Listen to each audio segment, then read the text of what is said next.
গত 15 বছরে শেয়ার বাজার থেকে লুট হয়েছে 1,00,000 কোটি টাকার ওপরে। একটি দেশের অর্থনীতিকে টেকসই ও শক্তিশালী করবার পেছনে যে কয়টি স্তম্ভ গুরুত্বপূর্ণ ভূমিকা পালন করে তার অন্যতম একটি হচ্ছে শেয়ার মার্কেট বা পুঁজিবাজার। আজকের বিশ্বে যেসব দেশের অর্থনীতি সমৃদ্ধ ও প্রতিযোগিতামূলক তাদের শক্তির অন্যতম উৎস হচ্ছে শেয়ার বাজার, কিন্তু আনফরচুনেটলি বাংলাদেশের শেয়ার বাজার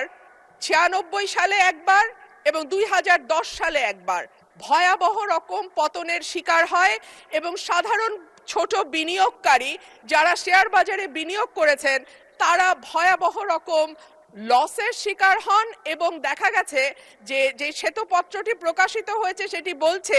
গত 15 বছরে শেয়ার বাজার থেকে লুট হয়েছে 1,00,000 কোটি টাকার ওপরে। মাননীয় স্পিকার, এই 1,00,000 কোটি টাকা সাধারণ মানুষের টাকা, যেই মানুষগুলো তাদের সমস্ত সঞ্চয় হয়তো শেয়ার বাজারে বিনিয়োগ করেন সেই মানুষগুলোর টাকা, এবং এগুলো লুটপাট করা হয়েছে একটি বিশেষ গোষ্ঠীর মাধ্যমে, একটি বিশেষ কিছু ব্যবসায়ী প্রতিষ্ঠানের মাধ্যমে যাদেরকে কখনোই বিচারের আওতায় আনা হয় নাই। মাননীয় স্পিকার, আমি আশা করব যে বাংলাদেশের অর্থনীতি যেটি এখন নানান কারণে